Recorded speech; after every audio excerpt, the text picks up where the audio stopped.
Walter Hillman no sabía si fueron los sueños los que provocaron la fiebre, o si fue la fiebre la causa de los sueños. Detrás de todo se agazapaba el horror indescriptible y mohoso, de la antigua ciudad y de la buhardilla donde escribía, estudiaba y luchaba con cifras y fórmulas, cuando no estaba dando vueltas en la mezquina cama de hierro. Sus oídos se estaban sensibilizando de manera poco natural e intolerable, y ya hacía tiempo que había parado el reloj barato de la repisa de la chimenea, cuyo tic-tac había llegado a parecerle como una explosión de artillería. Por la noche, los rumores de la ciudad, el siniestro corretear de las ratas en los endebles tabiques, y el crujir de las ocultas tablas en la centenaria casa, bastaban para darle la sensación de desconcierto. La oscuridad siempre estaba llena de inexplicables ruidos, y no obstante, Hillman se estremecía a veces temiendo que aquellos sonidos se apagaran, y le permitieran oír otros rumores más leves que acechaban detrás de ellos. Se encontraba en la inmutable ciudad de Arkham, llena de leyendas.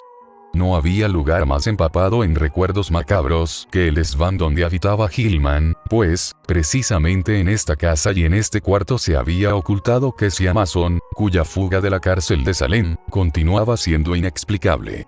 Aquello ocurrió en 1692. El carcelero había enloquecido, y desvariaba acerca de algo peludo, pequeño, y de blancos colmillos que había salido corriendo de la celda de Kesia, y ni siquiera se pudo explicar las curvas y ángulos dibujados sobre las grises paredes de piedra, con algún líquido rojo y pegajoso. Posiblemente, Hillman no debiera haber estudiado tanto. El cálculo matemático y la física cuántica bastan para violentar cualquier cerebro, y cuando se los mezcla con tradiciones folclóricas, y se intenta rastrear un extraño fondo de realidad multidimensional, detrás de las espantosas leyendas góticas, y de los fantásticos susurros junto a una esquina de la chimenea, apenas puede esperar encontrarse estar bien mentalmente. Hillman era de Haverhill, pero solo después de haber ingresado en el colegio universitario de Arkham, empezó a asociar sus conocimientos matemáticos con las fantásticas leyendas de la magia antigua. Algo había en el ambiente de vieja ciudad, que actuaba oscuramente sobre su imaginación. Los profesores de la Universidad de Miskatonic le habían recomendado que fuera más despacio y habían reducido voluntariamente sus estudios en varios puntos. Además, le habían prohibido consultar los dudosos tratados antiguos sobre secretos ocultos que se guardaban bajo llave en la biblioteca de la universidad. Pero estas precauciones llegaron tarde, de modo que Hillman pudo obtener algunos terribles datos del temido Necronomicon, el fragmentario libro de Eibon, y del prohibido Unausprechlichen Kulten, cuyo autor es von Junst, que correlacionó con sus fórmulas abstractas sobre las propiedades del espacio, y la conexión de dimensiones conocidas y desconocidas. Sabía que su cuarto estaba en la llamada antigua casa de la bruja. Lo había alquilado por tal motivo. En los archivos del condado figuraban numerosos datos acerca del proceso contra Kesia Mason, y lo que esta mujer había admitido bajo presión del tribunal, fascinó a Hillman hasta un punto realmente irrazonable. Kesia le había hablado al juez de líneas y curvas que podrían trazarse para señalar direcciones, a través de los muros del espacio, hacia otros espacios de más allá, insinuando que tales líneas y curvas eran utilizadas en ciertas reuniones de medianoche, celebradas en el sombrío Valle de la Piedra Blanca, situado más allá de la Loma del Prado, y en el islote desierto del río. También había hablado del hombre negro, del juramento que ella había hecho, y de su nuevo nombre secreto, Nahab. Tras de lo cual, trazó aquellas figuras en la pared de su celda, y desapareció. Hillman creía cosas extrañas acerca de Kesia, y sintió un raro estremecimiento al enterarse de que la casa en que había vivido la anciana, seguía en pie después de más de 235 años. Cuando oyó los rumores que corrían por Arkham, acerca de la persistente presencia de Kesia, en la antigua casa, y en los estrechos callejones, acerca de marcas irregulares, como de dientes humanos, observadas en ciertos durmientes de aquella y de otras casas, acerca de los gritos infantiles, oídos la víspera del día de mayo, y en el día de todos los santos, del hedor percibido en el ático del viejo edificio, precisamente después de esos días temidos, y acerca de la cosa pequeña y peluda, de afilados dientes, que rondaba por la vieja casa, y por la ciudad. decidió vivir allí a toda costa. Una habitación resultaba fácil de obtener, pues, la casa era impopular y difícil de alquilar, y desde hacía tiempo se dedicaba a alojamiento barato. No hubiera podido decir lo que esperaba encontrar allí, pero sabía que deseaba estar en aquel edificio. Estudió las maderas y las paredes de yeso, en busca de dibujos crípticos en los lugares accesibles donde se había desprendido el empapelado, y al cabo de menos de una semana logró alquilar el ático del este, en donde se decía que Kesia se había dedicado a la brujería. Había estado sin alquilar desde el principio, ya que nadie se había mostrado dispuesto a ocuparlo por mucho tiempo. Sin embargo, nada en absoluto le ocurrió a Hillman, hasta que le dio fiebre.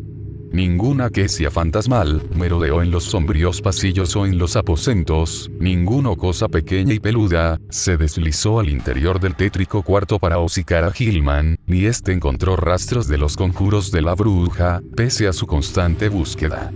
Algunas veces, paseaba por el oscuro laberinto de callejuelas, sin pavimentar y que olían a moho, donde las misteriosas casas pardas, de ignorada antigüedad se inclinaban, se tambaleaba y hacían muecas burlonas a través de las ventanas de pequeños cristales. Sabía que allí habían ocurrido en otros tiempos cosas extrañas, y flotaba en el aire una vaga sugerencia de que quizás, no todo lo perteneciente a aquel pasado anómalo había desaparecido. En 2 ocasiones, remó hasta el maldecido islote del río, e hizo un croquis de los extraños ángulos, descritos por las hileras de piedras grises, cubiertas de crecido musgo que allí se alzaban, y cuyo origen era oscuro e inmemorial. La habitación de Hillman era de buen tamaño pero de forma irregular. La pared del norte se inclinaba perceptiblemente hacia el interior mientras que el techo, de poca altura, bajaba suavemente en igual dirección. Aparte de un evidente agujero de un nido de ratas, y rastros de otros tapados, no había entrada ninguna, ni señales de que la hubiera habido, al espacio que debía de existir entre la pared inclinada, y la recta pared exterior de la parte norte de la casa, aunque desde el exterior se veía una ventana, que había sido tapiada hace años. El desván situado encima del techo, que debía haber tenido inclinado el suelo, era asimismo inaccesible. Cuando Hillman subió con una escalera al desván lleno de telarañas, que quedaba directamente encima de su habitación, encontró vestigios de una abertura antigua hermética, y pesadamente cerrada con antiguos tablones, y asegurada con fuertes estacas de madera corrientes en la carpintería de los tiempos coloniales. Sin embargo, el casero se negó a permitirle investigar lo que había detrás de aquellos espacios cerrados. A medida que transcurría el tiempo, aumentó su interés por la pared y el techo de su cuarto, pues, comenzó a adivinar en los extraños ángulos de la construcción un significado matemático que parecía brindar vagos indicios a su objetivo. La vieja hechicera podía haber tenido muy buenas razones para vivir en una habitación de extraños ángulos. ¿Acaso no decía haber traspasado los límites del mundo espacial conocido, a través de ciertos ángulos? Su interés fue desviándose gradualmente de los espacios vacíos situados a otro lado de las paredes inclinadas. La fiebre y los sueños comenzaron a principios de febrero. Durante algún tiempo, parece que los extraños ángulos de la habitación de Hillman tuvieron sobre él un raro efecto casi hipnótico. Y, a medida que el sombrío invierno avanzaba, se encontró contemplando con creciente intensidad la esquina en donde el techo descendente se unía con la pared inclinada. En aquella época, le preocupó gravemente su incapacidad para concentrarse en sus estudios, y comenzó a temer por los resultados de los exámenes parciales. También le molestaba aquel exacerbado sentido de la audición. La vida se había convertido para él en una persistente y casi insufrible cacofonía, y tenía la constante y amedrentadora impresión de percibir otros sonidos procedentes, tal vez, de regiones situadas más allá de la vida, temblando al mismo borde de la percepción. En cuanto a ruidos concretos, los peores eran los que hacían las ratas en los antiguos tabiques. A veces, su rascar parecía no solo furtivo, sino deliberado. Cuando llegaba desde más allá de la pared inclinada del norte, estaba mezclado con una especie de castañeteo seco. Y cuando procedía del desván, situado encima del techo inclinado, Clausurado hacía más de un siglo, Hillman siempre se preparaba para lo peor, como si esperara algo horrible que solo aguardará su momento, antes de bajar para aniquilarlo totalmente. Los sueños estaban más allá del límite de la cordura, y Hillman pensaba que eran resultado conjunto de sus estudios de matemáticas, y de sus lecturas sobre leyendas populares. Había estado pensando demasiado en las vagas regiones que, según sus fórmulas, tenían que existir más allá de las 3 dimensiones conocidas, y en la posibilidad de que la vieja Quesia Masón, guiada por alguna influencia imposible de conjeturar, hubiera encontrado la puerta de acceso a aquellas regiones. Los amarillentos legajos del juzgado del distrito, que contenían el testimonio de aquella mujer y el de sus acusadores, sugerían terriblemente cosas fuera del alcance de la experiencia humana, y las descripciones del frenético y pequeño objeto peludo, que le hacía las veces de demonio familiar eran desagradablemente realistas, a pesar de ser increíblemente detalladas. Ese ser, de tamaño no mayor que el de una rata grande, y al que la gente del pueblo llamaban Brown Jenkins, parecía haber sido fruto de un notable caso de sugestión colectiva, pues, en 1692, no menos de 12 personas aseguraban haber visto. También los rumores recientes acerca de él coincidían de una manera desconcertante e incomprensible. Los testigos decían que tenía el pelo largo y forma de ratón, cuya la cara, con afilados dientes y barba, era diabólicamente humana, en tanto que sus arpas parecían diminutas manecillas. Llevaba recados de la vieja al diablo y se alimentaba con la sangre de la hechicera que sorbía como un vampiro. Su voz era una especie de risita detestable y podía hablar todos los idiomas. Las pesadillas de Hillman consistían por lo general en soñar que caía en abismos infinitos de inexplicable crepúsculo coloreado y llenos de confusos sonidos. En sus sueños ni caminaba ni trepaba, ni volaba ni nadaba, ni reptaba. Pero siempre experimentaba una sensación de movimiento, en parte voluntaria y en parte involuntario. No podía juzgar bien acerca de su propio estado, pues brazos, piernas y torso siempre le resultaban imposibles de ver. Los abismos no estaban vacíos, sino poblados de indescriptibles masas anguladas, de sustancia de colorido ajeno a este mundo, algunas de las cuales parecían orgánicas y otras inorgánicas.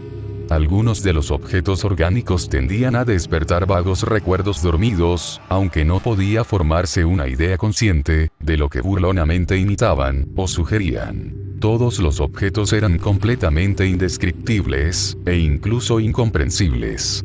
A veces Hillman comparaba los inorgánicos a prismas, a laberintos, a grupos de cubos y planos, y a edificios ciclópeos. Y las cosas orgánicas le daban sensaciones diversas, de conjuntos de burbujas, de pulpos, de ciempiés, de ídolos indios vivos y de intrincados arabescos, vivificados por una especie de animación ofidia.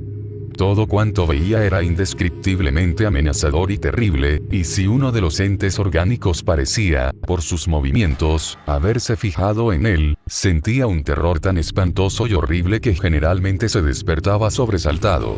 Con el tiempo observó otro misterio: la tendencia de ciertos entes a aparecer repentinamente procedentes del espacio vacío, o a desvanecerse con igual rapidez. La confusión de gritos y rugidos que retumbaba en los abismos, desafiaba todo análisis en cuanto a tono, timbre, o ritmo, pero parecía estar sincronizada con vagos cambios visuales de todos los objetos indefinidos, tanto orgánicos como inorgánicos.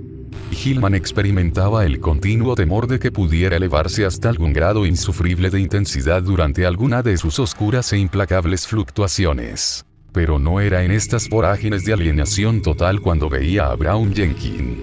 Aquel horror abominable estaba reservado para ciertos sueños más ligeros y vívidos que le asaltaban inmediatamente, antes de caer profundamente dormido. Hillman permanecía echado en la oscuridad, luchando para mantenerse despierto, cuando una leve claridad parecía relucir en torno a la habitación, revelando en una neblina violácea. El horror parecía salir del agujero de las ratas, en el rincón, y avanzar hacia él, deslizándose por las tablas del suelo combinado, con una maligna expectación en su diminuto y barbado rostro humano. Pero, afortunadamente, el sueño siempre se desvanecía antes que la aparición se acercara demasiado a él, para acariciarlo con el hocico. Tenía los dientes demasiado largos, afilados y caninos. Hillman trataba de taponar el agujero de las ratas todos los días, pero noche tras noche, los verdaderos habitantes de los tabiques roían la obstrucción, fuera lo que fuera. En una ocasión hizo que el casero clavara una lata sobre el orificio, pero a la noche siguiente las ratas habían abierto un nuevo agujero, y al hacerlo, habían empujado o arrastrado un curioso trocito de hueso. Hillman no informó de su fiebre al doctor, pues sabía que si ingresaba en la enfermería de la universidad, no podía pasar los exámenes, para cuya preparación necesitaba todo su tiempo. Aún así, le suspendieron en 2 materias, aunque le quedaba la esperanza de recuperar el terreno perdido antes de terminar el curso. En marzo, un nuevo elemento entró a formar parte de su sueño preliminar, y la forma de pesadilla de Brown Jenkins comenzó a verse acompañada por una nebulosa sombra que fue asemejándose cada vez más a una vieja encorvada. Este nuevo elemento le trastornó más de lo que pudiera explicar, pero acabó por decidir que era igual a una vieja con la que se había encontrado 2 veces, en el oscuro laberinto de callejas de los abandonados muelles. En aquellas ocasiones, la mirada maliciosa, sardónica, y aparentemente injustificada de la bruja, casi le había hecho estremecer, especialmente la primera vez, cuando una rata de gran tamaño, que atravesó un callejón vecino, le hizo pensar irrazonablemente en Brown Jenkins. Y pensó que aquellos temores nerviosos, se estaban reflejando ahora en sus desordenados sueños. No podía negar que la influencia de la vieja casa era nociva, pero los restos de su morboso interés le retenían allí. Se dijo que las fantasías nocturnas se debían solo a la fiebre, y que cuando desapareciera se vería libre de las monstruosas visiones. No obstante, aquellas apariciones tenían una absorbente vivacidad, y resultaban convincentes, y siempre que despertaba, conservaba una vaga sensación de haber vivido gran parte de lo que recordaba. Tenía la certidumbre de haber hablado en sueños olvidados con Brown Jenkins, y con la bruja, los cuales le habían apremiado para que fuese a alguna parte con ellos, a encontrarse con un tercer ser más poderoso. Hacia finales de marzo empezó a mejorar en matemáticas, aunque las otras asignaturas le fastidiaban de un modo creciente. Estaba adquiriendo una habilidad intuitiva para resolver ecuaciones riemannianas, y asombró al profesor con su comprensión de la 4ª dimensión, y de otros problemas que sus compañeros ignoraban. Una tarde se discutió la posible existencia de curvaturas caprichosas en el espacio, y de puntos teóricos de aproximación, o incluso de contacto, entre nuestra parte del cosmos, y otras regiones diversas, tan lejanas como las estrellas o los mismos vacíos transgalácticos. La forma en que Hillman trató el tema dejó admirados a todos, aunque algunas de sus ilustraciones hipotéticas provocaron un aumento de las siempre abundantes habladurías sobre su nerviosa y solitaria excentricidad.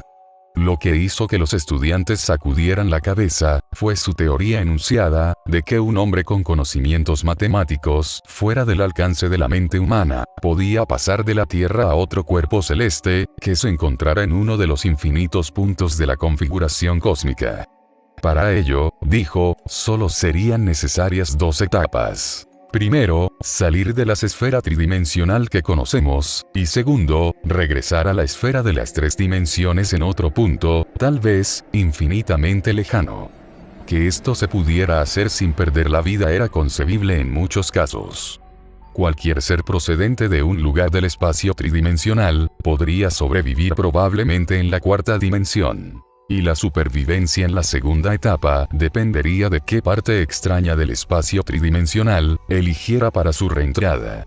Los habitantes de algunos planetas podían vivir en otros, incluso en astros pertenecientes a otras galaxias, o a similares fases dimensionales de otro continuo espacio-tiempo, aunque, naturalmente, debía existir un inmenso número de ellos mutuamente inhabitables, aunque fueran cuerpos, o zonas espaciales matemáticamente yuxtapuestos. También era posible que los habitantes de una zona dimensional determinada pudieran soportar la entrada en muchos dominios desconocidos e incomprensibles de dimensiones más numerosas, o indefinidamente multiplicadas, de dentro o de fuera del continuo tiempo-espacio dado, y lo contrario podría darse.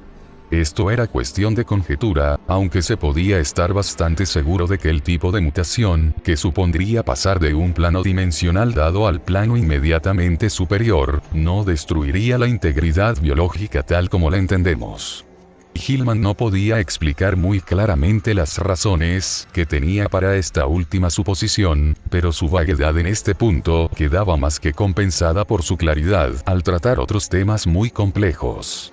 Al profesor le causó especial placer su demostración de la relación que existía entre las matemáticas superiores y ciertas fases de la magia, transmitidas a lo largo de los milenios, humanos o prehumanos, cuando se tenían mayores conocimientos acerca del cosmos y de sus leyes. Alrededor del 1 de abril, Hillman estaba muy preocupado porque la fiebre no desaparecía.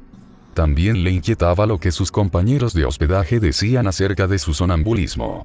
Parece que se ausentaba frecuentemente de la cama, y los crujidos de la madera del suelo de su habitación, a ciertas horas de la noche, despertaron más de una vez al huésped de la habitación de abajo.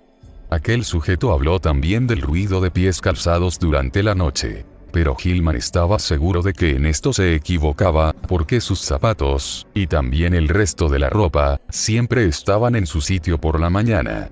En aquella casa vieja y deteriorada, podían experimentar las sensaciones más absurdas. Sus oídos, de sensibilidad patológica, comenzaron a captar débiles pasos en el desván, cerrado desde tiempo inmemorial, encima de su habitación, y algunas veces, la ilusión de tales pasos tenía un realismo angustioso. Sin embargo, sabía que su sonambulismo era cierto, pues, 2 noches habían encontrado vacía su habitación, con toda la ropa en su lugar. Se lo había asegurado Frank, el compañero de estudios, cuya pobreza le había obligado a hospedarse en aquella escuálida casa, de manifiesta impopularidad. Frank había estado estudiando hasta la madrugada, y subió para que Hillman le ayudara a resolver una ecuación diferencial, encontrándose con que no estaba en su cuarto. Había sido algo atrevido de su parte abrir la puerta, que no estaba cerrada con llave, después de llamar y no recibir respuesta, pero necesitaba ayuda, y pensó que a Hillman no le importaría demasiado que lo despertara. Pero no estaba allí, ninguna de las 2 veces, y cuando Frank le contó lo sucedido, se preguntó dónde podía haber estado vagando, descalzo, y solo con sus ropas de dormir. Decidió investigar el asunto si continuaban las noticias acerca de sus paseos sonámbulos, y pensó en esparcir harina sobre el suelo del pasillo, para averiguar a dónde se dirigían sus pisadas. La puerta era la única salida concebible, ya que la estrecha ventana daba al vacío. Avanzado el mes de abril, llegaron a oídos de Hillman, aguzados por la fiebre, las dolientes plegarias de un hombre supersticioso que arreglaba telares llamado Joe, y cuya habitación se encontraba en la planta baja. Joe había contado absurdas historias acerca del fantasma de la vieja Kesia y de aquel ser husmeante, peludo y de dientes afilados, afirmando que algunas veces le perseguían de tal manera que solo su crucifijo de plata, que con ese propósito le había regalado el padre Iwaniki, de la iglesia de San Estanislao, podía darle algún alivio. Ahora rezaba porque se acercaba el Sabbat de las brujas. La víspera del 1 de mayo era la noche de Walpurgis, cuando los espíritus infernales vagan por la tierra, y todos los esclavos de Satanás se congregaron para entregarse a ritos y actos indecibles. Siempre era una mala fecha en Arkham, aunque la gente de estatus pretendía no saber nada acerca de ello. Ocurrirían cosas desagradables, y probablemente desaparecerían 1 o 2 niños. Joe sabía de estas cosas, pues, en su país de origen, lo había oído hablar de su abuela. Lo más prudente era rezar el rosario en este período. Hacía 3 meses que ni Kesia, ni Brown Jenkins, se habían acercado a la habitación de Joe, ni a la de Paul, ni a ningún otro sitio, y esto era un mal síntoma. Algo deberían estar tramando. El día 16, Hillman fue al consultorio del médico y se sorprendió al comprobar que su temperatura no era tan alta como había temido. El médico le interrogó a fondo, y le aconsejó que fuese a ver a un especialista de los nervios. Hillman se alegró de no haber consultado al médico de la universidad, un hombre más inquisitivo. Le hubiera obligado a tomarse un descanso, cosa imposible, ahora que estaba a punto de obtener grandes resultados con sus ecuaciones. Se encontraba indudablemente próximo a la frontera entre el universo conocido y la cuarta dimensión, y nadie era capaz de predecir hasta dónde podría llegar. A veces se preguntaba sobre el motivo de tan extraña confianza. Los pasos amortiguados, furtivos e imaginarios del clausurado desván le alteraban. Y ahora, además, tenía la creciente sensación de que alguien estaba tratando de persuadirlo constantemente, de que hiciera algo terrible que no podía hacer. ¿Y el sonambulismo? ¿Hacia dónde iba algunas noches? ¿Qué era aquella leve sugerencia de sonido que a veces parecía vibrar a través de la confusión de rumores identificables, incluso a plena luz del día, y en plena vigilia? Su ritmo no correspondía nada terreno, como no fuera a la cadencia de uno o dos innombrables cantos de aquelarre, y algunas veces temía que correspondieran a ciertos atributos de los vagos gritos, o ruidos oídos en aquellos abismos soñados totalmente extraños. En tanto los sueños se iban haciendo atroces. En la fase preliminar más ligera, la vieja malvada se le aparecía claramente, y Hillman comprendió que era la que le había atemorizado en los barrios pobres. La encorvada espalda, la nariz ganchuda, y la barbilla llena de arrugas eran inconfundibles, y sus ropas pardas, eran las que él recordaba. La cara de la vieja tenía una expresión de horrible malevolencia, y cuando Hillman despertaba, podía recordar una voz cascada, que lo perseguía y amenazaba. Hillman tenía que conocer al hombre negro, e ir con ellos hasta el trono de Azathoth, en el mismo centro del caos esencial. Esto era lo que decía la bruja. Tendría que firmar en el libro de Azathoth con su propia sangre, y adoptar un nuevo nombre secreto, ahora que sus investigaciones independientes habían llegado tan lejos.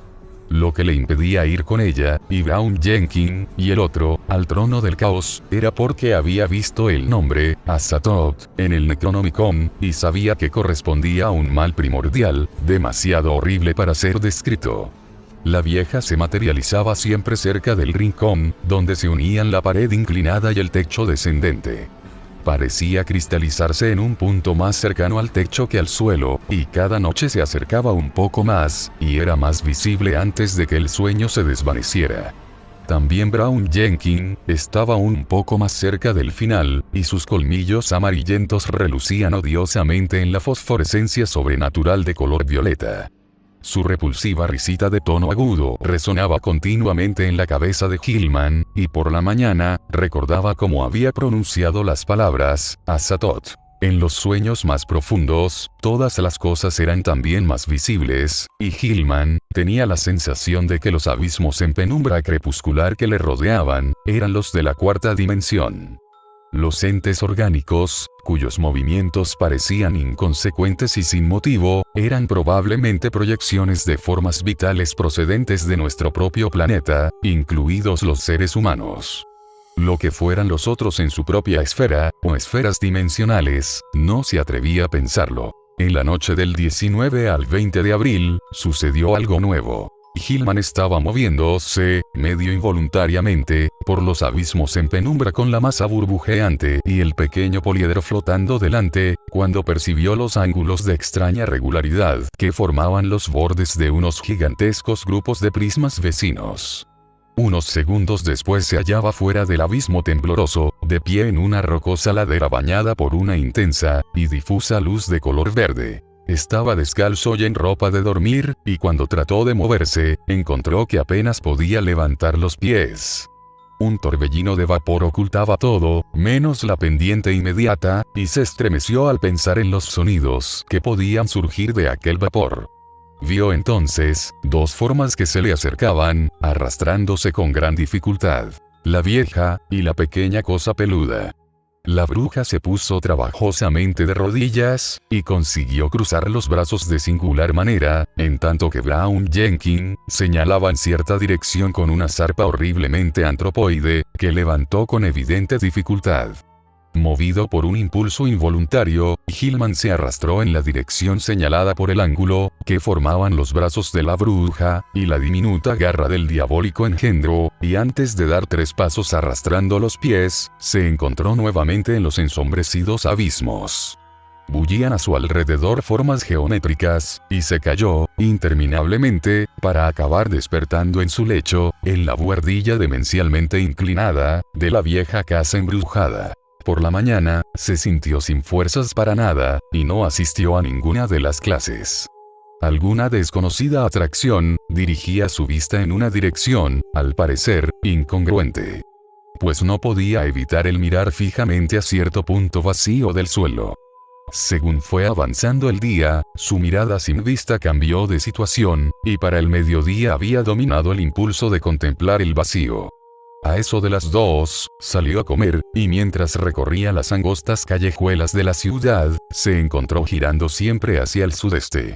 Con gran esfuerzo, se detuvo en una cafetería, luego del almuerzo, sintió el misterioso impulso con mayor intensidad.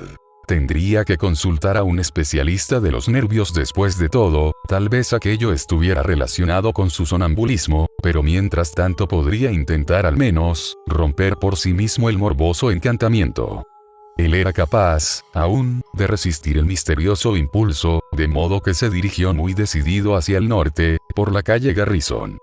Cuando llegó al puente, le corría un sudor frío, y se agarró a la barandilla de hierro, mientras contemplaba el islote de mala fama, cuyas regulares ringleras de antiguas piedras en pie, parecían cavilar sombríamente en medio del sol de la tarde. Y algo le sobresaltó entonces. Había un ser vivo claramente visible en el desolado islote, y al volver a mirar se dio cuenta de que era la extraña vieja, cuyo siniestro aspecto tanto le había impresionado en sus sueños. También se movían las altas hierbas cerca de ella, como si algún otro ser vivo se estuviese arrastrando por el suelo. Cuando la vieja bruja respondió a la mirada, Hillman huyó precipitadamente del puente, y se refugió en el laberinto de callejas del muelle. Aunque el islote estaba a buena distancia, sintió que un maleficio monstruoso e invencible, podía brotar de la siniestra mirada de aquella figura encorvada. La atracción hacia el sudeste todavía continuaba, y Hillman tuvo que hacer un gran esfuerzo para arrastrarse hasta la vieja casa, y subir las desvencijadas escaleras. Estuvo varias horas sentado, silencioso y enajenado, mientras su mirada se iba volviendo paulatinamente hacia el oeste. A eso de las 6, su oído oyó las dolientes plegarias de Joe, 2 pisos más abajo. Tomó desesperado el sombrero, y salió a la calle dorada por el atardecer, dejando que el impulso que lo empujaba hacia el sudeste lo llevara a donde quisiera. Una hora más tarde, la oscuridad lo encontró en los campos abiertos, que se extendían más allá de la ciudad, mientras las estrellas primaverales parpadeaban sobre su cabeza. El fuerte impulso de andar, se estaba transformando gradualmente, en anhelo de lanzarse místicamente al espacio, y entonces, supo de dónde procedía la extraña atracción. Era del cielo. Un punto definido entre las estrellas, ejercía dominio sobre él y lo llamaba. Al parecer, era un punto situado en algún lugar del infinito espacio, y comprendió que hacía él, se había sentido impulsado desde que despertó poco después del amanecer. Por la mañana había estado debajo de él, y ahora se encontraba aproximadamente hacia el sur, pero deslizándose hacia el oeste. ¿Qué significaba esta novedad? ¿Se estaba volviendo loco? ¿Cuánto duraría? Afianzándose en su resolución, dio la vuelta, y se encaminó una vez más, hacia la siniestra casa. Joe le estaba aguardando en la puerta, parecía ansioso por susurrarle alguna nueva historia supersticiosa. Se trataba de la luz maléfica. Joe había participado en los festejos de la noche anterior. Era el día del patriota en Massachusetts, regresando a casa después de medianoche. Al mirar hacia arriba desde afuera, le pareció al principio que la ventana de Hillman estaba a oscuras, pero luego, vio en el interior el tenue resplandor de color violeta. Quería advertirle sobre ese resplandor, ya que en Arkham, todos sabían que era la luz embrujada que rodeaba a Brown Jenkins, y al fantasma de la propia bruja. No lo había mencionado antes, pero ahora tenía que decirlo, porque significaba que la bruja Kessia, y su familiar de largos colmillos, andaban detrás del joven. Algunas veces, Paul Drombowski, o sea, el casero, y él, habían creído ver el resplandor filtrándose por entre las rendijas del clausurado desván, encima de la habitación que ocupaba el señor, pero los tres habían acordado no hablar del asunto. Sin embargo, más le valdría al señor buscar habitación en algún otro lugar, y pedir un crucifijo a algún buen sacerdote como el padre Iwaniki. Mientras charlaba el buen hombre, Hillman sintió que un pánico desconocido le aferraba la garganta. Sabía que Joe debía estar medio borracho al regresar a casa la noche antes, pero la mención de una luz violácea en la ventana de la buhardilla tenía una espantosa importancia. Aquella era la clase de luz que envolvía siempre a la vieja y al pequeño ser peludo, en los sueños más ligeros y claros que precedían a su hundimiento en abismos desconocidos, y la idea de que una persona despierta pudiera ver la soñada luminosidad resultaba inconcebible. Sin embargo, ¿de dónde había sacado aquel hombre tan extraña idea? Tenía que dejar de estudiar, ver a un psiquiatra y procurar dominarse. Cuando subió al segundo piso se detuvo ante la puerta de Frank, pero vio que el otro estudiante había salido. Siguió subiendo a disgusto hasta su habitación, y en ella se sentó a oscuras. Su mirada continuaba sintiéndose atraída hacia el sur, pero también se encontró agudizando el oído, para captar algún ruido en el clausurado desván de arriba, y medio imaginando que una maléfica luminosidad violácea se filtraba a través de una rendija muy pequeña del techo inclinado. Aquella noche, mientras Hillman dormía, la luz violeta cayó sobre él con inusitada intensidad. La bruja y el pequeño ser peludo se acercaron más que nunca, y se mofaron de él con agudos chillidos inhumanos, con diabólicas muecas. Hillman se alegró de hundirse en los abismos crepusculares, aunque la nueva escenografía resultaba amenazadora e irritante. Luego sobrevino un cambio, cuando vastas superficies convergentes de una sustancia de aspecto escurridizo, aparecieron encima y debajo de él, cambio que culminó con una llamarada de delirio, y un resplandor de luz desconocida y extraña, en la cual se mezclaban de forma intrincada el amarillo, el carmesí y el índigo. Estaba medio tumbado en una alta azotea de fantástica balaustrada que dominaba una infinita selva de exóticos e increíbles picos, superficies planas equilibradas, cúpulas, minaretes, discos horizontales en equilibrio sobre pináculos, e innumerables formas aún más descabelladas, unas de piedra, otras de metal, que relucían magníficamente en medio de la compuesta y casi cegadora luz que sobre todo ello derramaba un cielo de muchas tonalidades. Mirando hacia arriba, vio 3 discos prodigiosos de fuego, todos ellos de diferente color, situados a distinta altura por encima de un curvado horizonte, infinitamente lejano, de bajas montañas. Detrás de él, se elevaban filas de terrazas demasiado altas.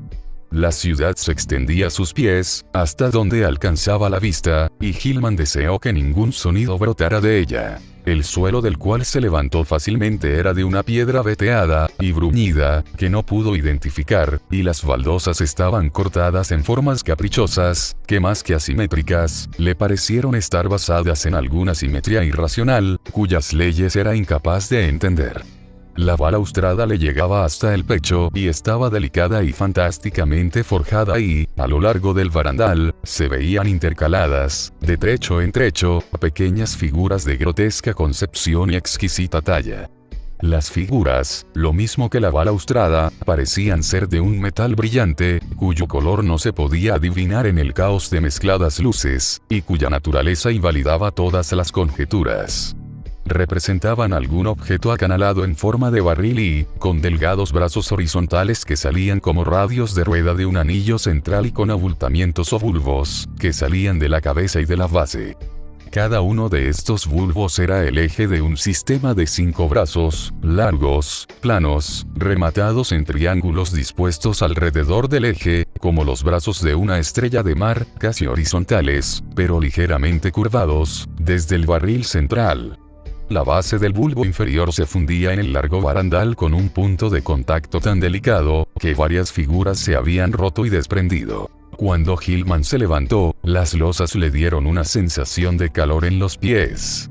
Estaba completamente solo, y lo primero que hizo, fue acercarse a la balaustrada y contemplar con vértigo, la infinita ciudad que se extendía más de 600 metros, por debajo de la terraza.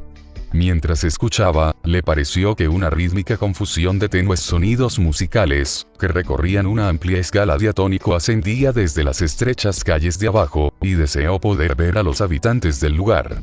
Al cabo de un rato, se le nubló la vista, y hubiera caído al suelo de no haberse agarrado instintivamente a la reluciente balaustrada. Su mano derecha fue a dar en una de las figuras que sobresalen, y el contacto pareció infundir cierta fortaleza. Sin embargo, la presión era excesiva para la exótica delicadeza de aquel objeto metálico, y la figura erizada se le rompió en la mano. Aún medio mareado, continuó apretándole, mientras su otra mano se agarraba a un espacio vacío en la lisa balaustrada. Pero ahora sus oídos hipersensibles captaron algo a sus espaldas, y Hillman volvió la cabeza y miró a través de la horizontal terraza. Vio 5 figuras que se acercaban silenciosamente, 2 de ellas eran la vieja y el animalejo peludo y de afilados colmillos. Las otras 3 fueron las que le redujeron a la inconsciencia, pues, eran representaciones vivas, de 2,5 metros de altura, avanzaban valiéndose de las vibraciones de los brazos inferiores de Estrella de Mar, que agitaban como si fuesen una araña. Hillman despertó en la cama, empapado de sudor frío, y con una sensación de ardor en la cara, manos y pies. Saltando al suelo, se lavó y vistió con frenética rapidez, como si le fuera indispensable salir de la casa lo antes posible. No sabía a dónde quería ir, pero comprendió que tendría que sacrificar las clases otra vez. La extraña atracción hacia aquel punto en el cielo había disminuido, pero otra fuerza todavía más potente la había reemplazado. Ahora notaba que tenía que dirigirse hacia el norte, infinitamente al norte. Sintió miedo de cruzar el puente desde el cual se veía el islote en medio del río Miskatonic, de modo que se dirigió al puente de la avenida Peabody. Tropezaba a menudo, pues, sus ojos y oídos permanecían encadenados a un altísimo punto del vacío cielo azul. Después de 1 hora aproximadamente, consiguió un mayor dominio de sí mismo, y vio que se había alejado mucho de la ciudad. Todo cuanto le rodeaba tenía la estéril tristeza de las salinas, y el estrecho camino que se alejaba delante de él, conducía a Innsmouth, esa antigua ciudad abandonada que la gente de Arkham estaba poco dispuesta a visitar. Aunque la atracción hacia el norte no había disminuido, la resistió, como había aguantado la otra, y finalmente acabó por descubrir que, casi podía contrarrestarlas. Regresó a la ciudad y, luego de tomar una taza de café en un bar, se arrastró hacia la biblioteca pública, y allí estuvo hojeando distraídamente una serie de revistas. Unos amigos observaron lo quemado que estaba por el sol, pero Hillman no les habló de su paseo. A las 3, almorzó algo en un restaurante, y observó que aquella atracción, o se había atenuado, o se había dividido. Se metió en un cine barato para matar el tiempo, y vio la misma película una y otra vez, sin prestarle atención. A eso de las 9 de la noche, volvió a casa, y entró lentamente. Joe estaba allí mascullando oraciones, y Hillman subió apresuradamente a su habitación, sin detenerse para ver si Frank estaba en casa. Fue a encender la débil luz, cuando le atenazó la sorpresa. Vio inmediatamente que sobre la mesa había algo que no debía estar allí, y una segunda ojeada no dejó lugar a dudas. Tumbada sobre un costado, pues, no podía mantenerse de pie, estaba la exótica y erizada figura, que en el monstruoso sueño había arrancado de la fantástica balaustrada. No le faltaba ningún detalle. El asomado centro en forma de barril, los delgados brazos radiados, los abultamientos en los 2 extremos, y los delgados brazos de Estrella de Mar, ligeramente curvados hacia afuera, que salían de aquellos abultamientos. Todo estaba allí. A la luz de la bombilla, el color parecía ser una especie de gris manchado de verde. Y Hillman pudo ver, en medio de su horror y de su asombro, que uno de los abultamientos acababa en un borde irregular y roto, correspondiente al anterior punto de unión de la balaustrada del sueño. Solo el shock le impidió gritar. Aquella fusión de sueño y realidad resultaba imposible de soportar. Aturdido, tomó el objeto y bajó tambaleándose a la habitación del casero. Las dolientes plegarias del supersticioso Joe se oían todavía en los húmedos pasillos, pero a Hillman ya le tenían sin cuidado. El casero estaba en casa y le acogió amablemente. No había visto nunca aquel objeto, y nada sabía acerca de ello.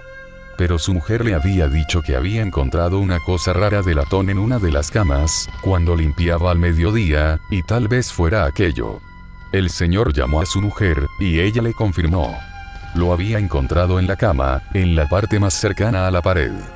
Le había parecido raro, pero, claro, el señor tenía tantas cosas raras en la habitación, libros, objetos curiosos, cuadros, desde luego, ella no sabía nada acerca de aquella figura. De modo que Hillman volvió a subir las escaleras más desconcertado que nunca, convencido de que estaba todavía soñando, o que su sonambulismo le había llevado a extremos inconcebibles y a robar en lugares desconocidos.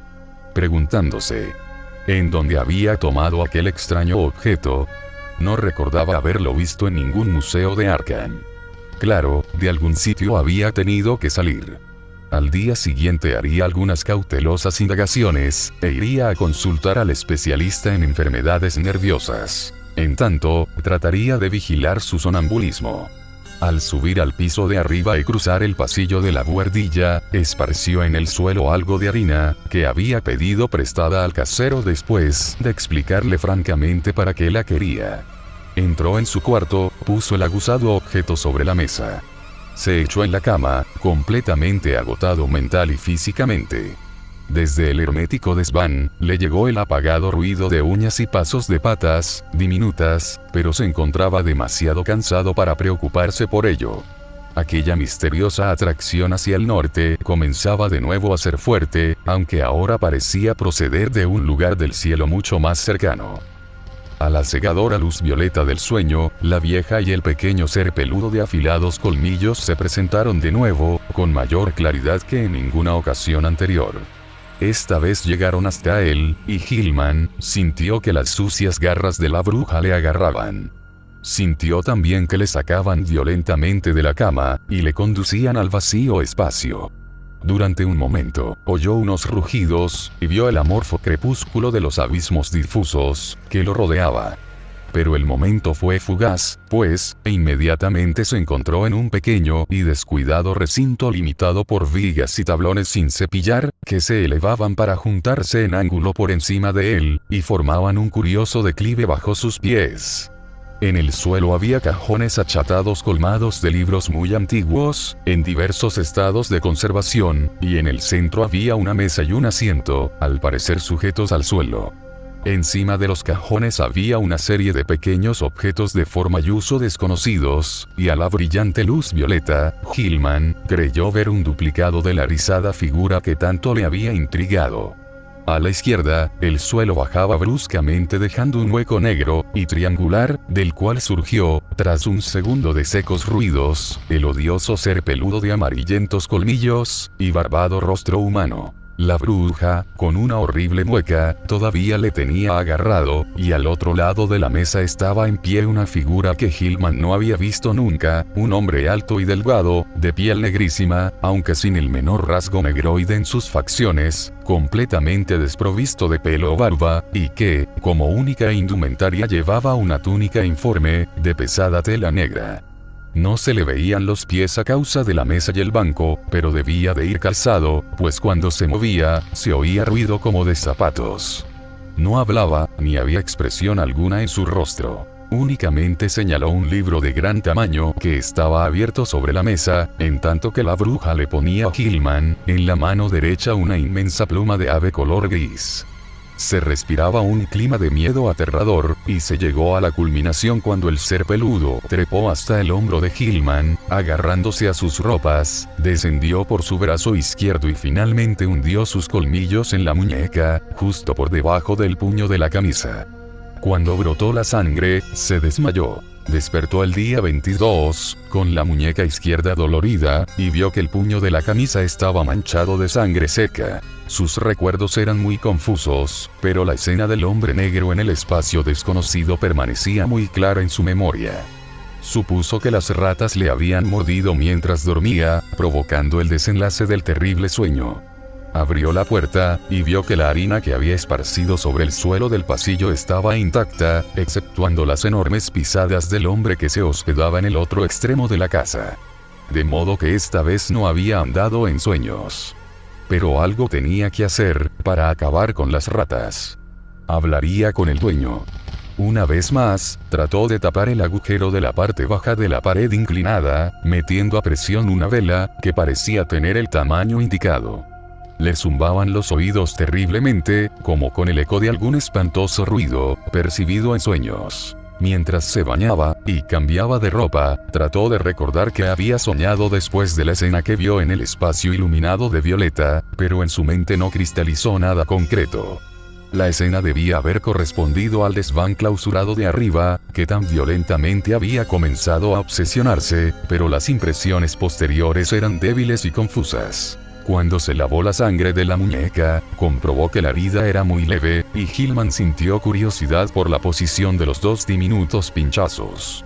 Se dio cuenta que no había sangre en la sábana, donde había estado acostado, un hecho muy raro considerando la gran cantidad que manchaba su piel, y el puño de la camisa. Habría estado caminando dormido por la habitación, y la rata le había mordido mientras estaba sentado en una silla, o detenido en alguna posición menos lógica. Examinó todos los rincones buscando manchas de sangre, pero no encontró ninguna. Pensó que debía de, otra vez, esparcir harina en la habitación, además de hacerlo en el pasillo, aunque, después de todo, no necesitaba más pruebas de su sonambulismo. Sabía que caminaba dormido, y debía curarse de ello. Tendría que pedirle a Frank que le ayudara. Aquella mañana, los extraños impulsos procedentes del espacio parecían menos fuertes. Frank no podía imaginar qué había impulsado a los supersticiosos a murmurar, pero suponía que sus imaginaciones respondían al continuo trasnochar de Hillman, a su sonambulismo, y a la proximidad de la noche de Walpurgis, tradicionalmente temida por el pueblo. Era evidente que Hillman hablaba dormido, y al escuchar por el ojo de la cerradura, Desrocher había imaginado lo de la luz violácea. Esos ignorantes estaban siempre dispuestos a suponer que habían visto cualquier cosa extraña, de la que hubieran oído hablar. En cuanto a un plan de acción, lo mejor sería que Hillman se trasladara a la habitación de Frank, y evitara dormir solo. Si empezaba a hablar o se levantaba dormido, Frank le despertará, si es que él estaba despierto. Además, debía ver a un psiquiatra con urgencia. En tanto llevarían la figura a varios museos y a ciertos profesores, para tratar de identificarla, diciendo que la habían encontrado en un montón de escombros. Y el casero tendría que poner veneno para acabar con aquellas ratas. Reconfortado por la compañía de Frank, Hillman asistió a clase aquel día. Continuaban acosándole extraños impulsos, pero consiguió vencerlos con considerable éxito. Durante el descanso, mostró la extraña figura a varios profesores, que se mostraron profundamente interesados, aunque ninguno de ellos pudo arrojar ninguna luz sobre su naturaleza u origen. Aquella noche, durmió en un diván que Frank le pidió al patrón que subiera a la segunda planta, y por primera vez en varias semanas, durmió completamente libre de pesadillas. Pero continuaba teniendo algo de fiebre, y los rezos de Joe seguían molestando. En los días sucesivos, Hillman se vio casi totalmente libre de síntomas morbosos. Frank le dijo que no había manifestado ninguna tendencia a hablar o a levantarse dormido. En tanto, el patrón estaba poniendo veneno contra las ratas por todas partes. El único elemento perturbador era la charla de la gente supersticiosa, cuya imaginación se encontraba muy excitada. Joe insistía en que debía conseguir un crucifijo, y finalmente le obligó a aceptar uno, que había sido bendecido por el buen padre Iwaniki. También Desrocher tuvo algo que decir. Insistió en que había oído pasos cautelosos en el cuarto vacío, que quedaba encima del suyo las primeras noches que Hillman se había ausentado de él. Paul creía oír ruidos en los pasillos y escaleras por la noche, y aseguró que alguien había tratado de abrir suavemente la puerta de su habitación, en tanto que el casero juraba que había visto a Brown Jenkins por primera vez desde la noche de Todos los Santos. Pero estos ingenuos informes poco significaban, y Hillman dejó el barato crucifijo de metal colgando del tirador de un cajón del mueble de su amigo. Durante 3 días, Hillman y Frank recorrieron los museos locales, tratando de identificar la extraña imagen erizada, pero siempre sin éxito. Sin embargo, el interés que provocaba era enorme, pues constituía un tremendo desafío para la curiosidad científica, la completa extrañeza del objeto. Uno de los pequeños brazos radiados se rompió. Lo sometieron a análisis químico, y el profesor encontró platino, hierro, y telurio, en la aleación, pero mezclados con ellos, había al menos, otros 3 elementos de elevado peso atómico, que la química era incapaz de clasificar.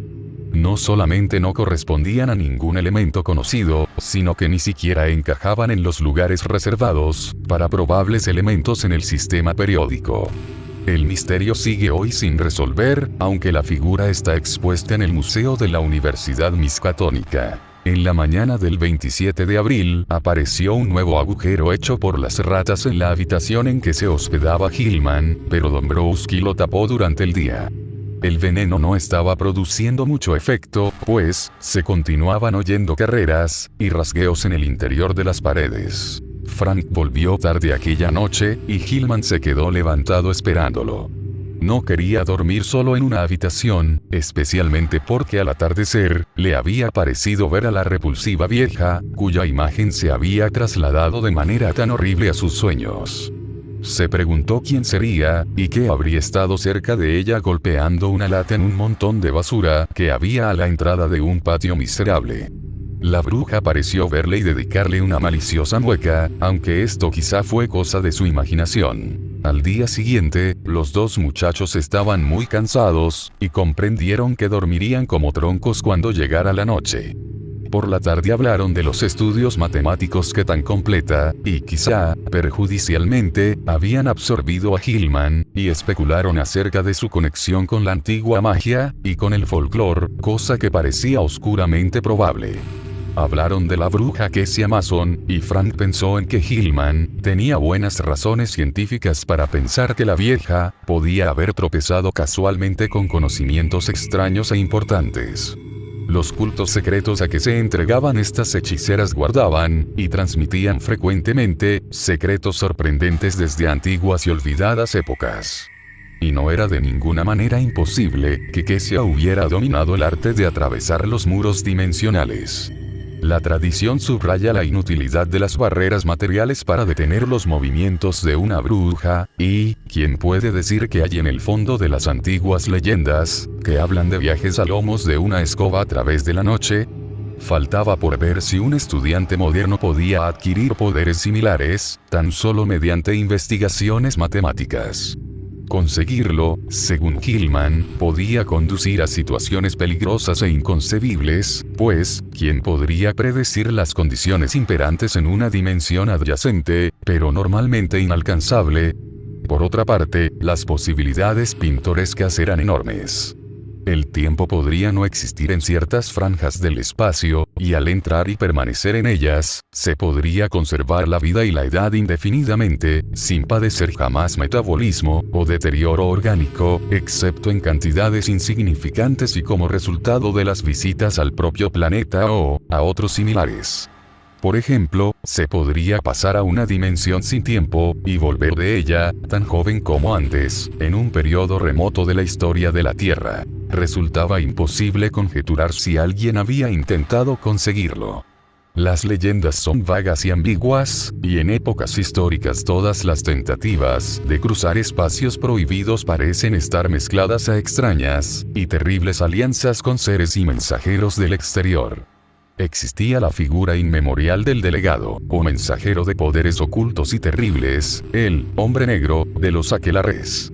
Existía también el desconcertante problema de los mensajeros inferiores, o intermediarios, esos seres semianimales y extraños híbridos que la leyenda nos presenta como familiares de las hechiceras. Cuando Hillman y Frank se fueron a acostar, demasiado cansados para continuar hablando, oyeron a Joe entrar tambaleándose en la casa, medio borracho, y se estremecieron al oír los tonos angustiados de sus plegarias. Aquella noche Hillman volvió a ver la luz violeta. Oyó en sueños rascar y mordisquear al otro lado de la pared, y le pareció que alguien trataba torpemente de abrir la puerta. Y entonces vio a la bruja, y al pequeño ser peludo avanzando hacia él, por la alfombra. El rostro de la hechicera estaba iluminada con una inhumana sonrisa, y el pequeño monstruo de colmillos amarillentos, dejaba oír su apagada risita burlona, mientras señalaba a Frank, profundamente dormido en el diván del extremo opuesto de la habitación. El temor le paralizó, y le impidió gritar. Como en otra ocasión, la horrenda bruja agarró a Hillman por los hombros, lo sacó de la cama de un tirón, y lo dejó flotando. De nuevo, una infinidad de abismos rugientes pasaron ante él, como un rayo, pero al cabo de unos instantes, le pareció encontrarse en un callejón oscuro, fangoso, desconocido, y hediondo, con paredes de casas viejas y medio podridas. Delante de él, estaba el hombre negro de flotantes vestiduras, que había visto en el espacio poblado de picos de su otro sueño, en tanto que la hechicera, más cerca de él, le hacía señas y muecas imperiosas, para que se acercara. Brown Jenkins se estaba restregando con una especie de cariño juguetón, contra los tobillos del hombre negro, ocultos en gran parte por el barro. A la derecha, había una puerta abierta que el hombre negro señaló silenciosamente. La bruja echó a andar, sin que se borrase su mueca, arrastrando a Hillman por las mangas del pijama. Subieron una escalera que crujía amenazadoramente, y sobre la cual la hechicera parecía proyectar una tenue luz violácea, y finalmente, se detuvieron ante una puerta que se abría en un rellano. La hechicera anduvo en el picaporte, y abrió la puerta, indicando a Hillman que aguardara, desapareciendo en el interior. El oído hipersensible del muchacho captó un espeluznante grito ahogado, y pasados unos momentos, la bruja salió de la habitación llevando una pequeña forma inerte, que tendió a Hillman, como ordenándole que lo agarrara. La vista de este bulto, y la expresión de su rostro rompieron el encanto. Aún demasiado aturdido para gritar, se precipitó imprudentemente por la ruidosa escalera, hasta llegar al barro de la calle, deteniéndose solo cuando lo encontró, y le sofocó el hombre negro que allí aguardaba. Poco antes de perder el sentido, oyó la aguda risita del pequeño monstruo de afilados colmillos, semejante a una rata deforme. La mañana del día 29, Hillman se despertó sumido en una vorágine de horror. En el mismo instante en que abrió los ojos, se dio cuenta de que algo horrible había ocurrido, pues, se encontraba en su vieja buhardilla de paredes y techo inclinados, tendido sobre la cama deshecha. Le dolía el cuello inexplicablemente, y cuando, con un gran esfuerzo, se sentó en la cama, vio con espanto que tenía los pies, y la parte baja del pijama, manchados de barro seco. A pesar de lo nebuloso de sus recuerdos, supo que había estado caminando dormido. Frank debió haber estado profundamente dormido para oírle y detenerle. Vio sobre el suelo confusas pisadas, y manchas de barro que, curiosamente, no llegaban hasta la puerta. Cuanto más las miraba, más extrañas le parecían, además de las que reconoció como suyas, había unas marcas más pequeñas, casi redondas, como las que podían dejar las patas de una silla, o de una mesa, con la salvedad de que la mayoría estaban partidas por la mitad. También había curiosos rastros de barro, dejados por ratas, que partían de un nuevo agujero de la pared, y a él volvían. Un total asombro y el miedo a la locura atormentaban a Hillman cuando se encaminó hasta la puerta tambaleándose, y vio que al otro lado no había huellas. Cuanto más recordaba su horrible sueño, más terror sentía, y los lúgubres rezos de Joe, 2 pisos más abajo, acrecentaron su desesperación. Bajó a la habitación de Frank, le despertó, y comenzó a contarle lo sucedido, pero su amigo no podía imaginar lo que había ocurrido. ¿Dónde podía haber estado Hillman? ¿Cómo había regresado a su cuarto sin dejar huellas en el pasillo? ¿Cómo se habían mezclado las manchas de barro con aspecto de huellas de muebles con las suyas, en la habitación? Eran preguntas que no tenían respuesta. Luego estaban aquellas oscuras manchas lívidas del cuello, como si hubiera tratado de ahorcarse. Se las tocó con las manos, pero vio que no se ajustaban a ellas, ni siquiera aproximadamente. Mientras hablaban, entró Desrocher, para decir que habían oído un tremendo estrépito en el piso de arriba, a altas horas de la noche. No, nadie había subido la escalera después de las 12, aunque poco antes, había oído pasos apagados en la buhardilla, y también otros que bajaban cautelosamente, y que habían despertado sus sospechas. Añadió, que era una época del año muy mala para Arkham. Sería mejor que Hillman llevara siempre el crucifijo que Joe le había dado. Ni siquiera durante el día se sentía seguro. Después del amanecer se habían oído unos ruidos extraños, especialmente el grito agudo de un niño, rápidamente sofocado. Hillman asistió a clase mecánicamente aquella mañana, pero le fue imposible concentrarse en los estudios. Se sentía poseído de un indecible temor, y de una especie de expectación. Parecía estar aguardando algún golpe demoledor. Al mediodía almorzó en el comedor de la universidad, y agarró un periódico del asiento de al lado, mientras esperaba el postre. Pero no llegó a comerlo nunca, pues, una noticia de la primera página del periódico, le dejó sin fuerzas, y con la mirada desvariada. Y solo fue capaz de pagar la cuenta, y volver a la habitación de Frank, con pasos vacilantes. La noche anterior se había producido un extraño secuestro de un niño de 2 años, hijo de una obrera llamada Anastasia Wolko, que trabajaba en una lavandería. Había desaparecido sin dejar rastro. La madre, al parecer, temía tal acontecimiento desde hacía algún tiempo, pero los motivos que aducía para explicar sus temores, fueron tan grotescos que nadie los tomó en serio.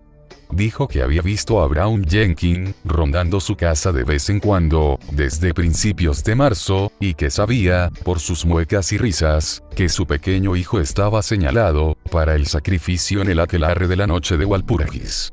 Había pedido a su vecina Mary que durmiera en su cuarto y tratara de proteger al niño, pero Mary no se había atrevido. No pudo recurrir a la policía, porque no creían en tales cosas. Todos los años se llevaban a algún niño de esta forma, desde que ella podía recordar. Y su amigo Pete no había querido ayudarla, porque deseaba librarse del niño. Pero lo que más impresionó a Hillman, fueron las declaraciones de un par de trasnochadores, que pasaron caminando por la entrada del callejón poco después de las 12.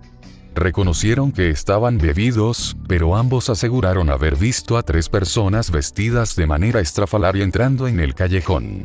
Una de ellas, según dijeron, era una figura negra gigantesca, envuelto en una túnica, la otra una vieja andrajosa, y el tercero, un muchacho blanco con su ropa de dormir. La vieja arrastraba al muchacho, y una rata mansa, iba restregándose contra los tobillos del hombre negro, y hundiéndose en el barro de color oscuro. Hillman permaneció sentado toda la tarde sumido en estupor, y Frank, que ya había leído los periódicos, y conjeturado ideas terribles con lo que allí se decía, así lo encontró cuando llegó a casa. Esta vez no podían dudar de que algo muy grave había ocurrido, y los estaba amenazando.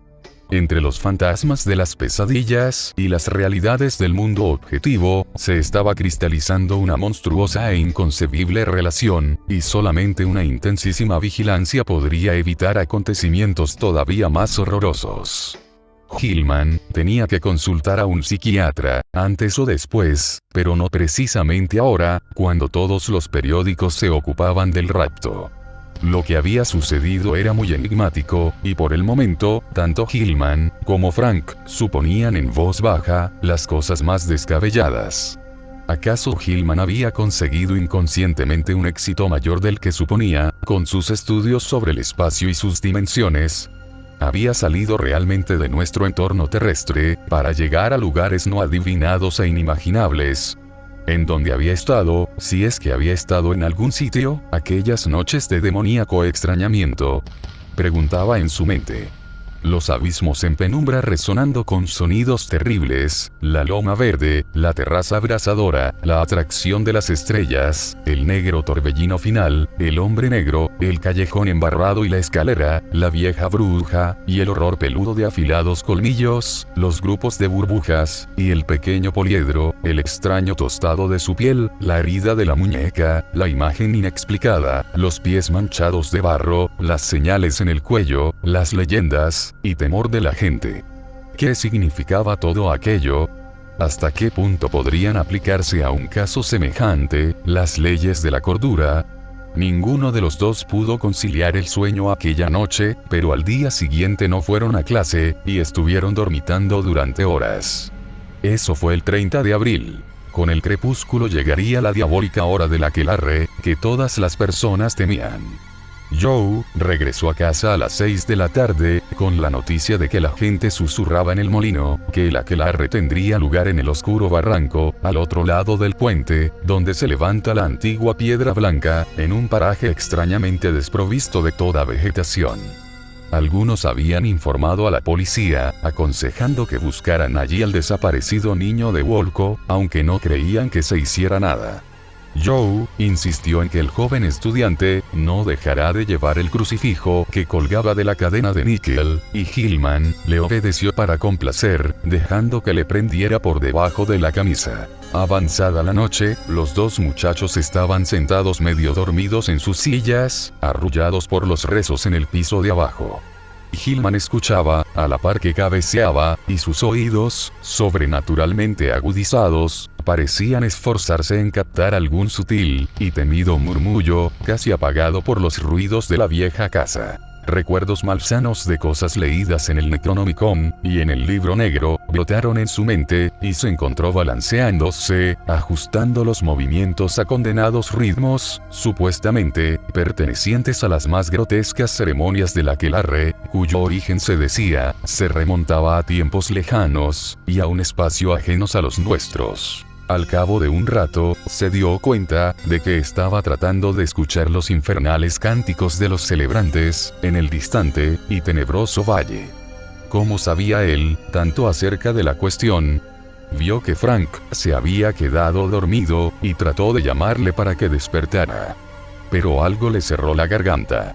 No era dueño de sí mismo. ¿Acaso habría firmado en el libro del hombre negro, después de todo?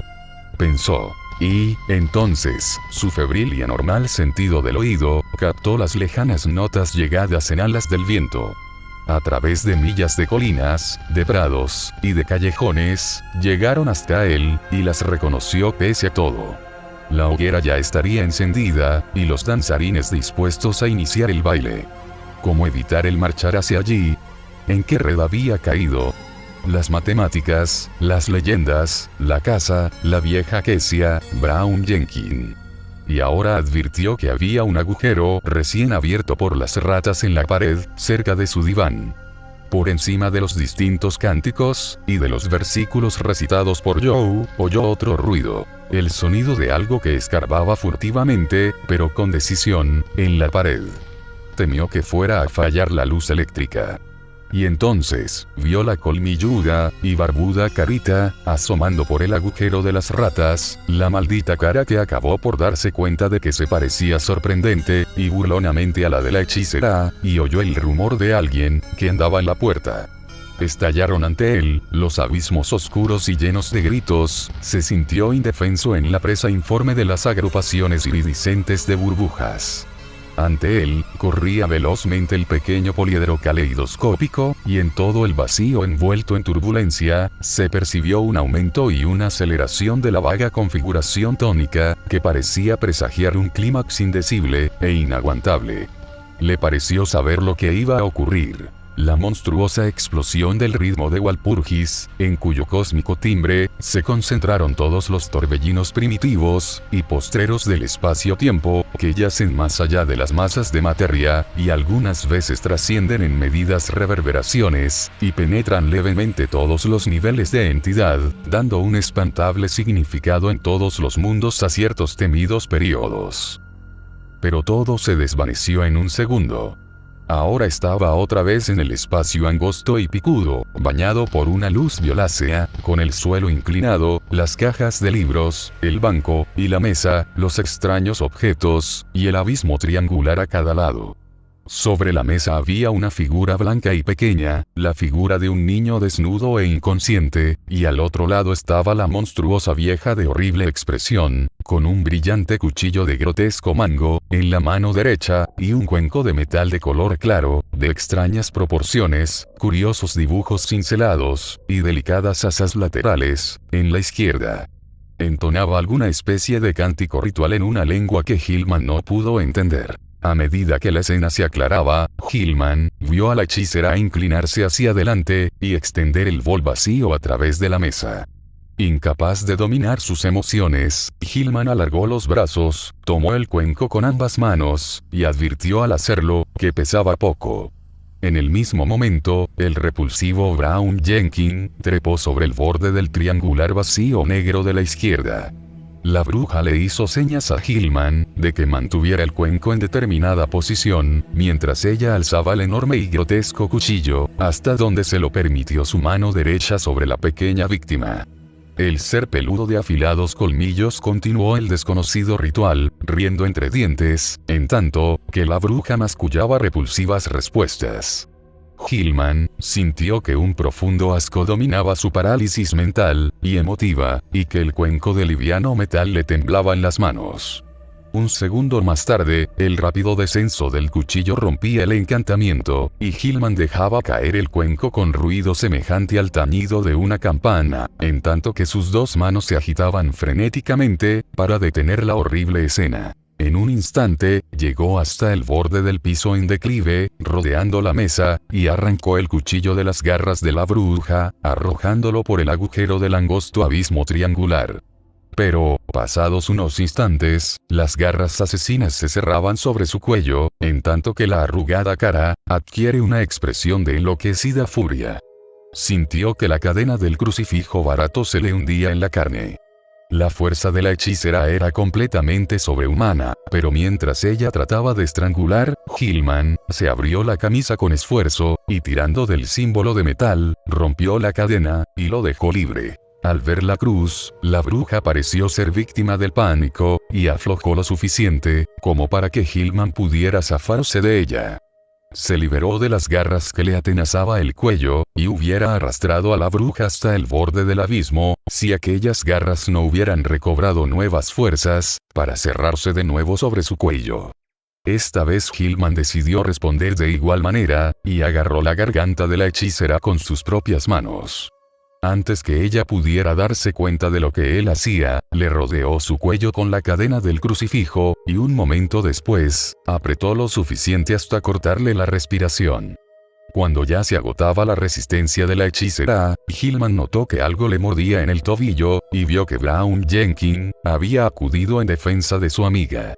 Con un salvaje puntapié, lanzó aquel engendro al interior del abismo, y lo oyó quejarse desde el fondo de algún lugar lejano. No sabía si había matado a la bruja, pero la dejó sobre el suelo en donde había caído, y, al volverse, vio sobre la mesa algo que casi acabó con los últimos vestigios de su razón. Brown Jenkins, dotado de fuertes músculos, y 4 manos diminutas de demoníaca destreza, había estado ocupado mientras la bruja trataba de estrangularlo. Los esfuerzos de Hillman habían sido en vano. Lo que él había evitado que hiciera el cuchillo en el pecho de la víctima, ya se había perpetuado, en una muñeca, los colmillos amarillentos del peludo engendro, y el cuenco, que había caído al suelo, estaba lleno, junto al pequeño cuerpo, ahora sin vida. En su soñado delirio, Hillman oyó el diabólico cántico del ritmo inhumano del aquelarre, llegando desde una distancia infinita, y supo que el hombre negro tenía que estar allí. Los confusos recuerdos se mezclaron con la matemática, y sucedió que, su inconsciente conocía los ángulos que necesitaba para guiarse, y regresar al mundo normal, solo, y sin ayuda, por primera vez. Se sintió seguro de encontrarse en el desván, herméticamente cerrado desde tiempo inmemorial, de encima de su habitación, pero le parecía muy dudoso escapar a través del suelo en declive, o de la trampa cerrada hacía tantos años. Además, huir de un desván soñado, no le conduciría sencillamente a una casa imaginada, a una proyección anómala del lugar que realmente buscaba. Se encontraba completamente ofuscado, en cuanto a la relación sueño-realidad, de lo que había experimentado. El tránsito por aquellos vagos abismos sería terrible, pues el ritmo de Walpurgis estaría vibrando, y al final tendría que oír el latido cósmico que tanto temía, y que hasta ahora había estado velado. Incluso podía percibir una apagada sacudida monstruosa cuyo ritmo sospechaba demasiado claramente. En la noche del Sabbat, siempre se hacía más sonora y resonaba, a través de los mundos, para convocar a los iniciados a ritos indescriptibles. La mitad de los cánticos de la noche del Sabbat se ajustaban al ritmo de aquel latido escuchado suavemente, que ningún oído humano podría soportar en su desvelada plenitud espacial. Se apagó la luz violeta, y Hillman quedó en la más completa oscuridad. La bruja, la vieja Kesia, Naab, aquello debía significar su muerte. Y mezclados con los remotos cánticos de la noche del Sabbat, y con los quejidos de Brown Jenkins, en el abismo inferior, le pareció oír otros gemidos más frenéticos, que llegaban desde profundidades desconocidas. Joe, sus conjuros contra el caos reptante, que ahora se convertía en un aullido de triunfo, mundos de sardónica realidad, que invaden los torbellinos de sueños febriles, el macho cabrío con el millar de crías. Encontraron a Hillman en el suelo de la buhardilla de extraños rincones, mucho antes de que amaneciera, con un terrible grito, que había hecho acudir inmediatamente a Desrocher, al casero, y a Joe, e incluso había despertado a Frank, que dormía en su sillón. Estaba vivo, con los ojos abiertos y fijos, pero parecía medio inconsciente. Tenía en el cuello las señales dejadas por las manos asesinas, y una rata le había mordido en el tobillo. Tenía la ropa muy arrugada, y el crucifijo había desaparecido. Frank pensó atemorizado, rehusando imaginar la respuesta, qué nueva fórmula había adoptado el sonambulismo de su amigo. Joe estaba medio aturdido por una señal que decía haber recibido en respuesta a sus rezos, y se persignó frenéticamente cuando se oyó el chillido de una rata que llegaba desde el otro lado de la pared inclinada. Una vez acomodado Hillman en la cama, en la habitación de Frank, enviaron a buscar a un médico de la vecindad. Le puso 2 inyecciones hipodérmicas, que le relajaron, y le sumieron en un sueño reparador. El enfermo recobró el conocimiento varias veces durante el día, y narró a Frank algunos pasajes de sus pesadillas más recientes. Fue un proceso muy penoso, y desde el principio se puso de manifiesto un hecho desconcertante. Hillman, cuyos oídos habían mostrado últimamente una normal sensibilidad, estaba completamente sordo. Volvieron a llamar al doctor sin tardanza, y este dijo que Hillman tenía los 2 tímpanos rotos, como resultado de algún estruendo superior, al que cualquier ser humano pudiera concebir o soportar. ¿Cómo había podido oír semejante ruido, en las últimas horas, sin que despertara a todos? Era más de lo que el honrado médico podía decir. Frank escribía cuando le quería decir algo, y así pudieron comunicarse los 2 amigos. Ninguno de los 2 podía explicarse aquel caótico asunto, y decidieron que lo mejor que podían hacer era pensar en ello lo menos posible.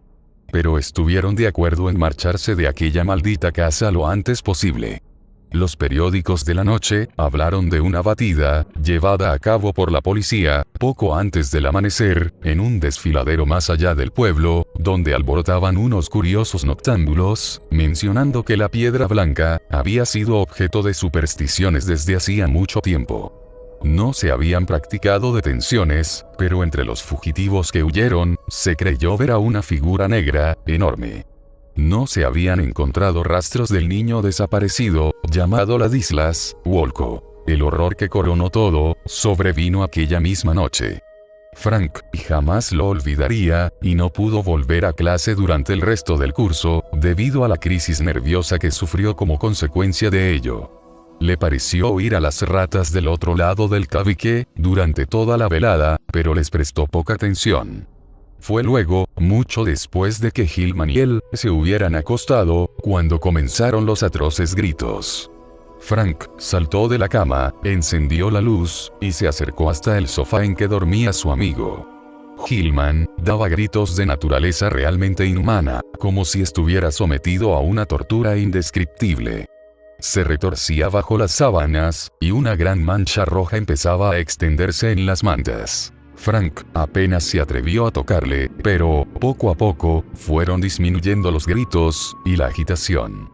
Para entonces, el casero, Desrocher, Joe, y el huésped del piso alto, se habían reunido en la puerta de la habitación, y el casero había enviado a su mujer a telefonear al doctor. Un grito se les escapó a todos, cuando algo que parecía una rata de gran tamaño saltó del ensangrentado lecho, y huyó por el suelo, hasta un nuevo agujero recién abierto en la pared. Cuando llegó el médico, comenzó a retirar las ropas de la cama, y Hillman estaba muerto. Sería una atrocidad hacer algo más que insinuar lo que causó su muerte. Casi tenía un túnel abierto en el cuerpo, y algo le había comido el corazón. El casero, desesperado, porque el veneno que había esparcido contra las ratas, no había surtido efecto, rescindió su contrato de alquiler, y antes de que transcurriese una semana, se había ido con todos sus antiguos huéspedes a una casa destartalada pero menos vieja, situada en un pueblo cercano. Durante algún tiempo, lo peor fue mantener callado a Joe, pues, el taciturno mecánico de telares, jamás estaba sobrio, y siempre andaba gimiendo y mascullando acerca de espectros y cosas terribles. Parece que aquella última y espantosa noche, Joe se había agachado para ver de cerca las huellas rojas que había dejado la rata, desde la cama de Hillman, hasta el agujero de la pared. Sobre la alfombra aparecían confusas, pero había un trozo de suelo al descubierto, desde el borde de la alfombra, hasta el friso de la pared. Allí, Joe encontró algo monstruoso, o creyó encontrarlo, porque nadie se mostró de acuerdo con él, a pesar de la indudable extrañeza de las huellas. Las marcas del suelo eran muy diferentes de las dejadas habitualmente por las ratas, pero ni siquiera Desrocher quiso reconocer que eran como huellas de 4 diminutas manos humanas. Nunca se volvió a alquilar la casa. Tan pronto como la dejó el casero, empezó a cubrirla el manto de la desolación definitiva, pues, la gente la rehuía, tanto por su mala fama, como por el pésimo olor que de ella salía. Tal vez el veneno contra las ratas del inquilino anterior había surtido efecto después de todo, porque al poco tiempo de su partida, la casa se convirtió en una pesadilla para la vecindad. Los funcionarios de sanidad encontraron que el mal olor procedía de los espacios cerrados que rodeaban la buhardilla del este de la casa, y dedujeron que el número de ratas muertas debía de ser enorme. Pero decidieron que no valía la pena abrir y desinfectar aquellos lugares clausurados por tanto tiempo, ya que el hedor desaparecería pronto, y el vecindario no era muy exigente. De hecho, siempre circularon rumores acerca de hedores inexplicables en la casa de la bruja, e inmediatamente después de la víspera del día lo de mayo, y de la noche de Todos los Santos. Los vecinos se resignaron por desinterés, pero el mal olor fue un elemento más, en contra de aquel lugar. Finalmente, la casa fue declarada inhabitable por las autoridades. Los sueños de Hillman, y las circunstancias que los rodearon, no han sido explicados nunca. Frank, cuyas ideas sobre aquel episodio son a veces casi enloquecedoras, volvió a la universidad el otoño siguiente, y se graduó en el mes de junio. A su regreso, notó que los comentarios habían disminuido en la ciudad, y, en efecto, pese a ciertos rumores que aún circulaban, sobre risas fantasmales, que resonaban en la casa desierta, rumores que duraron casi tanto tiempo como el propio edificio, no se ha vuelto a murmurar acerca de las apariciones de la vieja bruja, o de Brown Jenkins, desde que Hillman murió. Fue una suerte que Frank no se encontrara en Arkham después, aquel año en que ciertos sucesos hicieron que se reanudaran bruscamente los rumores acerca de pasados horrores. Por supuesto, oyó hablar del asunto más tarde, y sufrió los indecibles tormentos de oscuras y desconcertadas conjeturas, pero peor habría sido que hubiera estado allí, y hubiera visto las cosas que probablemente habría visto. En marzo de 1931, un gran vendaval arrancó el tejado, y la gran chimenea de la casa de la bruja, para entonces ya abandonada, y muchos ladrillos, tejas cubiertas de moho, tablones medio podridos y vigas, se derrumbaron sobre el desván, atravesando el suelo. Todo el piso de la buhardilla quedó sembrado de escombros, pero nadie se tomó la molestia de limpiar, hasta que le llegó a la casa la hora de la demolición.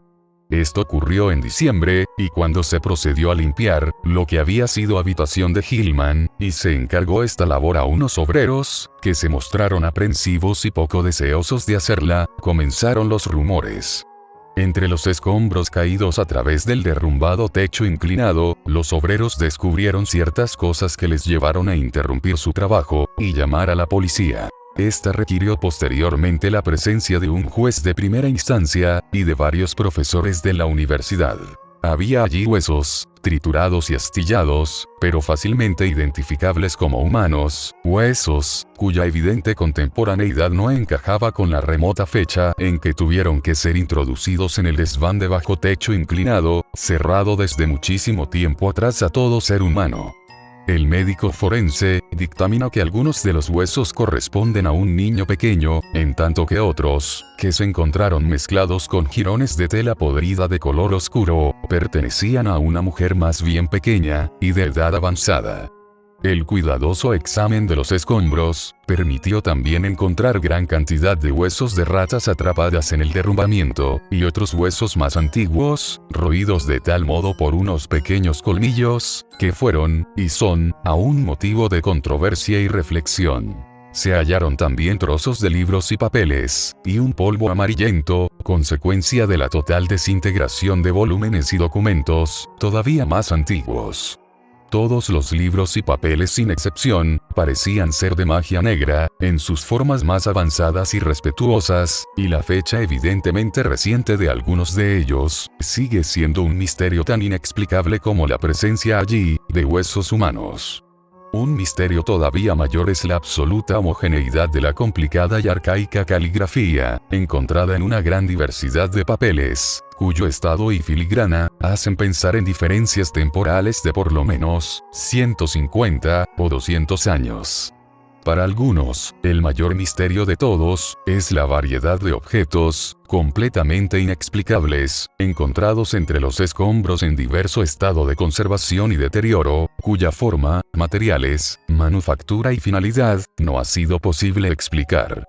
Uno de los objetos que interesó profundamente a varios profesores de la universidad, es una réplica muy estropeada, pero casi fielmente parecida, a la extraña imagen que Hillman donó al Museo del Centro, excepto que es de gran tamaño, está tallada en una rara piedra azul, en lugar de ser de metal, y tiene un pedestal de insólitos ángulos con jeroglíficos indescifrables. Los arqueólogos y los antropólogos todavía están tratando de explicar los raros dibujos grabados sobre un cuenco plateado, de metal ligero, cuya parte interior mostraba cuando se encontró unas sospechosas manchas de color oscuro. Los extranjeros, y las crédulas comadres, muestran igual asombro acerca de un moderno crucifijo de níquel, con la cadena rota, hallado entre los escombros, y que Joe identificó, temblando, como el que le había regalado al pobre Hillman, hacía muchos años.